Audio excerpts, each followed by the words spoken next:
to a new session, this time chemical properties of metals and non-metals. We are with the part 3 of metals and non-metals. So let's straightway start the reaction of metals with various substances. First reaction of metal with oxygen. First reaction of metals with oxygen. Oxygen react with metals to form metal oxide. I repeat, when metal combines with oxygen, when metals are exposed to oxygen, then metal oxides or metallic oxides are formed. Let's straightway give examples. Sodium metal, which is a very reactive alkali because it is a member of alkali which is present on the extreme left of the periodic table. The sodium, potassium, they are extremely reactive. They even combine with oxygen openly and form sodium oxide. So sodium plus oxygen 4Na gives you 2Na2O. This sodium oxide is formed. Sodium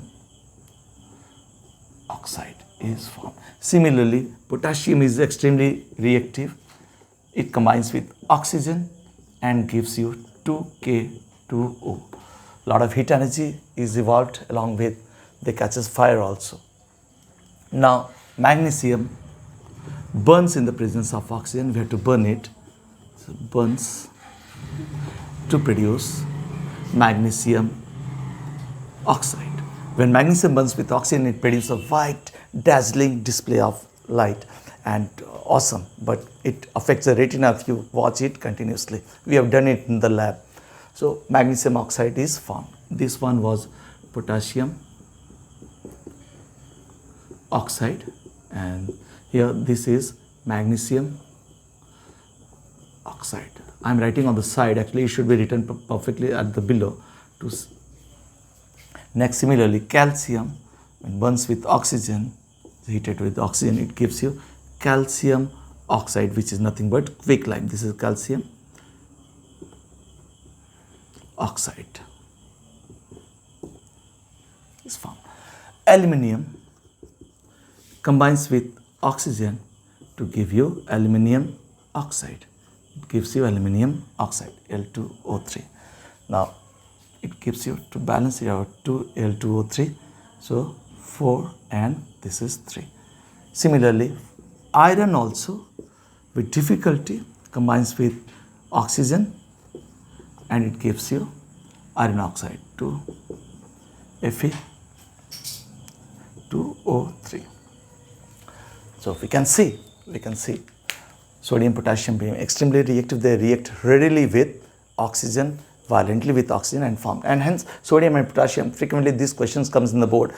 Why sodium and potassium are kept inside kerosene oil? It's very simple. Kerosene oil helps to prevent them from reacting with the oxygen present in the atmosphere, and hence it cut out the supply of oxygen. So sodium and potassium do not react, they stay safe inside kerosene oil.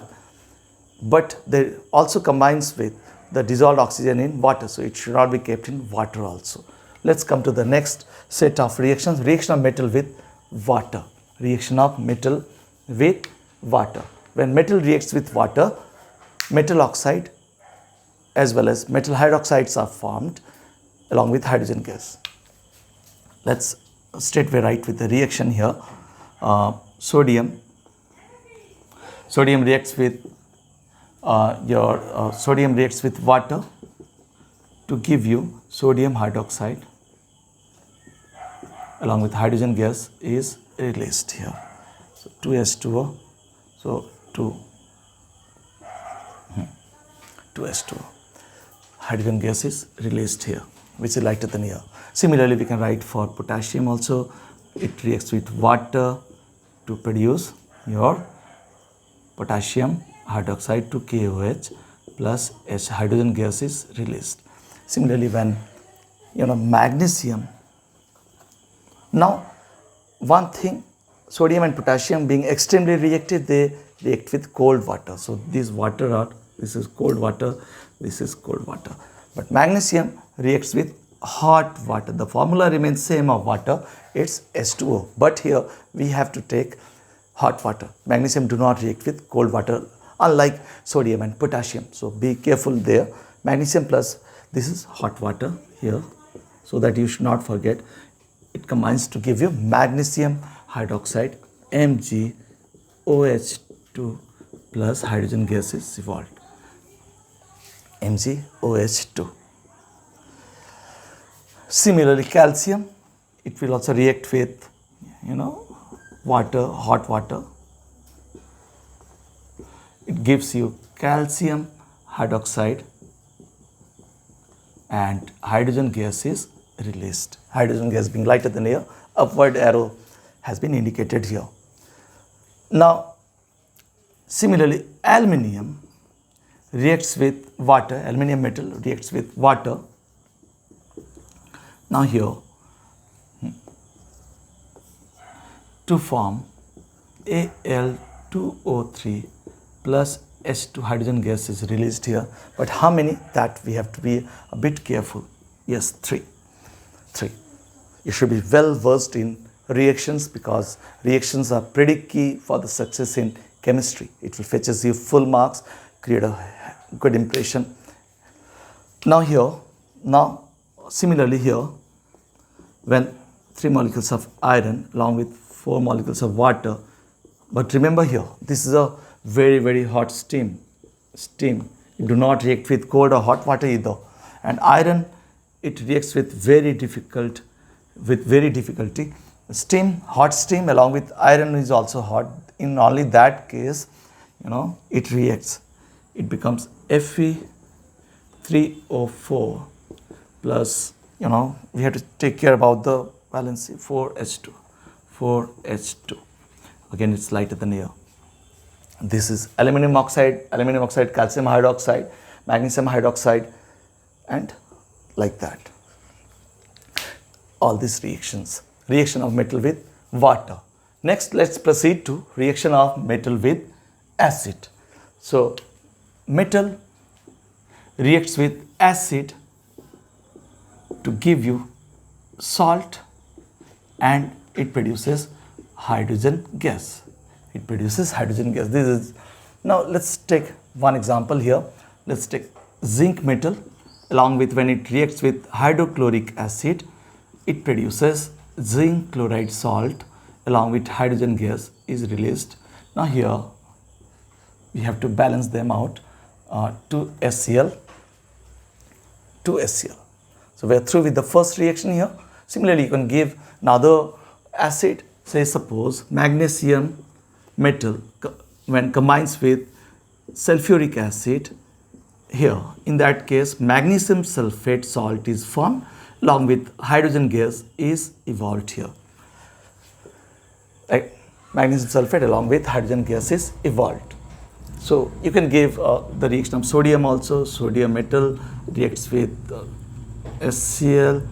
It produces, 2HCl2.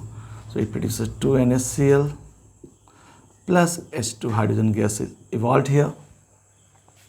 So these are the different reactions of metals with acid. Now remember one key important thing frequently comes in the board. Keep in mind, a question which is very popular is why, nitric acid when combines with metal do not give hydrogen gas. Why hydrogen gas is not evolved when nitric acid combines with metal? There, nitric acid being a strong oxidizing agent. So this is the one of the important reason. It supplies oxygen immediately to the hydrogen evolved. So the hydrogen gas evolved actually. But the nitric acid supplies oxygen immediately to the hydrogen. As a result, hydrogen immediately converts to water. As a result, we do not get hydrogen gas.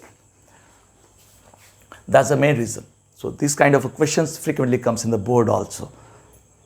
Now metal oxide with water, when metal oxide combines with water, it gives you very simple metallic hydroxide, MOH. The general form. I will provide you with some more examples, concrete examples. Now it's very simple. Now sodium oxide, Na2O, when combines with water, It gives you sodium hydroxide. Sodium hydroxide, NaOH. So NaOH, it will be 2NaOH. It will be 2NaOH. Similarly, when magnesium oxide combines with water, it gives you how much? Again, magnesium hydroxide, MgOH2. MgOH2. Similarly, calcium oxide quicklime combines with water, it gives you calcium hydroxide. Calcium hydroxide.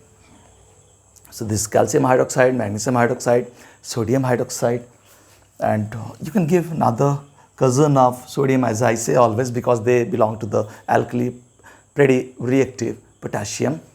So potassium oxide, K2O, when combines with water, H2O, you get potassium hydroxide, KOH, and obviously 2 molecules of potassium hydroxide. Similarly, let's see what happens when aluminum oxide combines with water. It gives you, yes, it gives you, it is converted to what? Aluminum hydroxide. It is converted to aluminum hydroxide. But let's take this reaction out of the equation to make your life very simple. Let's keep it very simple so that you should be master in selecting the reaction, so that you should not get messed up. That's important thing. Concept should be thoroughly very clear. Now, reaction of metal oxide with water. When metal oxide reacts with water, what happens? Metal oxide when reacts with water, very important. When metal oxides react with water, then you get, we have covered it here. We have already covered. That's good. That's good. We will be repeating again. Metallic hydroxides are formed. So this topic has already been covered. Now let me rub for you and let me generate space here for a very important set of reaction when metal oxide reacts with acid. So this is very important. When metal oxide reacts with acid, it gives you salt and water. If you remember in your lower class, let me write for you, salt and water. Now, one thing you have learnt in the lower classes, that acid plus base or base plus acid, when they combine, they give salt and water. So we know base plus acid always gives you salt and water. So that means what? Metal oxides are basic in nature. They are bases in a way. You come to the conclusion. Interesting. Now let's take some examples. The things will be more clear. For example, let's take one metallic oxide, MgO plus H2SO4, magnesium oxide along with H2SO4. What do you get? The salt magnesium sulfate along with water is formed. This is the salt is formed. Now this magnesium oxide is basic in nature. So metal oxide are basic in nature. This is basic in nature. How do you confirm? When you add few drops of, solution of, litmus, red litmus, it will turn blue, indicating that magnesium oxide is, like in the aqueous solution, of course, of magnesium oxide, then the color changes from red to blue, indicating that it is basic in nature. One more test you can carry on. Can you remember? If not, I will help you. That's phenolphthalein test. Yes, you heard it correctly. If you add few drops of this solution, aqueous solution, into a test tube containing phenolphthalein indicator, which is colorless, initially it will turn to pink, indicating or confirming that magnesium oxide is, basic in nature. That means what? We come to a thing, the metallic oxide are basic in nature. But there are some exceptions. here. Amphoteric oxide. I have to discuss about this because this is pretty important. Amphoteric oxide. What do you understand by amphoteric oxide? The oxides are metals, or the metallic oxides which behave both as acids as well as base are called as amphoteric oxides. Two examples, aluminum oxide and zinc oxide. But I will explain only aluminum oxide. You will be learning the reactions of zinc oxide by yourself. Almost they are parallel. Now aluminum oxide Al2O3, when it combines with hydrochloric acid 6, it gives you aluminum chloride AlCl3 to AlCl3, and along with this is a salt. Aluminum chloride is a salt of aluminum, so definitely a salt. So if this is an acid, this is a base. Here it is acting as a base. Absolutely fine. But the interesting point is coming now, and the most important point of course here. Now the same aluminum oxide, when reacts with sodium hydroxide. Sodium hydroxide is the strongest base that you know, with a pH value of 14, highest for, and hence the strongest base. Hence it's the strongest base. In that case, sodium aluminate, this is a complex salt, is formed along with water. This is a sodium aluminate, a complex salt, aluminate, a complex salt is formed. Very important. This is a complex salt. Of course, it's a salt. Sodium is a salt. Sodium aluminate is a salt here. This is produced here. But you have to go back here, base plus acid, salt plus water. If sodium hydroxide is a base, so then what is Al2 here? It's playing the role of a acid here. If you closely follow, in the first reaction it is acting as a base, but in the second case it is acting as an acid. It's playing the dual role. Very smart. So that's the thing you have to. Now magnesium oxide with acid to form salt and water. That's the thing we have taken into details. One more reaction that I'll be taking as a brief session in my next video is about the reactivity series, which are very important, very key. But let me tell it in very short. What happens? A more reactive metal displaces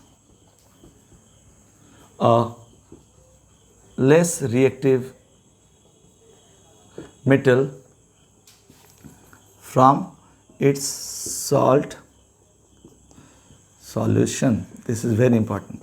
A more reactive metal displaces a less reactive metal from its salt solution. For example, if we add iron into copper sulfate, that beautiful blue color solution, in that case this iron will displaces copper, and iron sulfate, this is a blue in color, initially the blue solution, it will convert to greenish color after some time. Along with, obviously, copper is evolved, copper metal. About these reactions, the displacement reactions frequently comes in the board, and along with the reactivity series, which are very key thing, I will be taking in the next video. But the thing is, keep on watching seriously, enjoy the videos, and one more thing, keep on liking, keep on subscribing. There are good people all around the world like you. So keep on distributing the good message of quality learning to all your friends also. Keep on liking, keep on subscribing, and also pass on your important comment in the comment section, so that if you are keep on sending the request on which I shall be making the videos, the topics which you find it challenging. So it will be a great interest for both of us. So stay maintain and maintain a good health. Wish you all the best for all your endeavors. See you soon in my next video. Till then, bye-bye and take care.